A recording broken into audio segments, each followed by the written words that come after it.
नमस्कार, मैं शालिनी और आप देख रहे हैं केकेएन न्यूज, जो आपको निष्पक्ष सच्ची खबरें सबसे पहले केकेएन न्यूज पर मिलती है। ट्रंप के ब्यूटीफुल बिल के खिलाफ मस्क ने खोला मोर्चा। एक पोस्ट से मची सनसनी। क्या यूएस में खत्म होगा टू पार्टी सिस्टम? क्या अमेरिका की राजनीति में एक बड़ा बदलाव आने वाला है? क्या दो ही पार्टियों तक सीमित अमेरिकी राजनीति अब तीसरे विकल्प के लिए तैयार है? अरबपति और टेस्ला के सीईओ एलन मस्क के हालिया बयान और पोस्ट ने इस बार बहस को नई दिशा दे दी है। अमेरिका में 4 जुलाई को स्वतंत्रता दिवस के अवसर पर जहां पूरा देश जश्न में डूबा था, वहीं एलन मस्क ने सोशल मीडिया पर एक ऐसा सवाल पूछ लिया जिसने अमेरिकी राजनीति में भूचाल ला दिया। उन्होंने एक्स पर पोस्ट करते हुए पूछा, क्या हमें अमेरिका पार्टी बनानी चाहिए? यह सवाल सिर्फ एक राय नहीं था, बल्कि इसके पीछे एक रणनीति और संभावित बदलाव की झलक भी थी।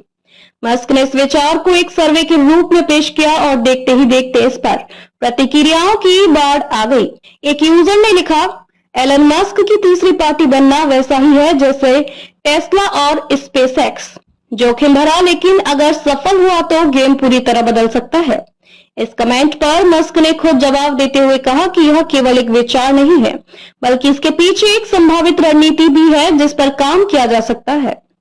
एलन मस्क क्यों लाना चाहते हैं तीसरी पार्टी? इस पूरी चर्चा के पीछे एक मुख्य कारण है अमेरिकी राष्ट्रपति डोनाल्ड ट्रंप का नया कानून प्रस्ताव, जिसका नाम है वन बिग ब्यूटीफुल बिल। इस बिल को लेकर मस्क और ट्रंप के बीच गहरा मतभेद सामने आया है। इस बिल के तहत आने वाले 10 वर्षों में अमेरिका के फाइनेंशियल बजट पर अनुमानित रूप से $3.3 ट्रिलियन का अतिरिक्त बोझ बढ़ सकता है। एलन मस्क का मानना है कि यह कानून आर्थिक रूप से आत्मघाती हो सकता है, जिससे सरकार की खर्चीली योजनाएं और अक्षमता और बढ़ेगी। टेक इंडस्ट्री और स्टार्टअप्स पर प्रभाव। एलन मस्क का मानना है कि यह बिल खासकर टेक कंपनियों और स्टार्टअप सेक्टर पर बुरा असर डालेगा। उनका कहना है कि इससे नवाचार रुकेगा और बाजार में प्रतिस्पर्धा पर गलत असर पड़ेगा। मस्क के मुताबिक यह बिल केवल दिखावटी है और देश को आर्थिक रूप से पीछे धकेल देगा। ट्रंप की प्रतिक्रिया।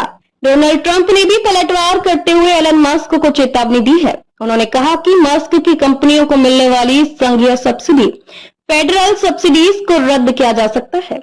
इसके साथ ही उन्होंने यह भी संकेत दिया कि मस्क की आवर्जन स्थिति की दोबारा जांच करवाई जा सकती है। यह सीधा संकेत था कि अगर मस्क ने सार्वजनिक तौर पर विरोध जारी रखा तो उनकी कंपनियों पर दबाव बनाया जा सकता है। इसके बाद एलन मस्क ने डीओजीई के चीफ के पद से इस्तीफा भी दे दिया। क्या खत्म होगा टू पार्टी सिस्टम? अमेरिकी राजनीति दशकों से दो मुख्य पार्टियों, डेमोक्रेट्स और रिपब्लिकन्स के इर्द गिर्द घूमती रही है, लेकिन स्वतंत्र वोटर, युवा वर्ग और टेक समुदाय में इस व्यवस्था के खिलाफ असंतोष बढ़ता जा रहा है। क्या अमेरिका अब सिर्फ 2 पार्टी नहीं बल्कि 3 विकल्पों के साथ आगे बढ़ेगा? और क्या एलन मस्क वाकई में एक राजनीतिक आंदोलन खड़ा कर सकते हैं? इन सवालों के जवाब आने वाले समय में मिलेंगे, लेकिन इतना तय है कि यह चर्चा अब थमने वाली नहीं है। इस तरह की और गहराई से विश्लेषण वाली खबरों के लिए जुड़े रहिए। धन्यवाद। ताज़ा खबरों के लिए केकेएन न्यूज पेज को फॉलो करें और लाइक करें और सब्सक्राइब करें। बेल आइकन दबाना ना भूलें। अगर आप हमें फेसबुक, ट्विटर, इंस्टा के माध्यम से देख रहे हैं तो फॉलो, कमेंट करना ना भूलें।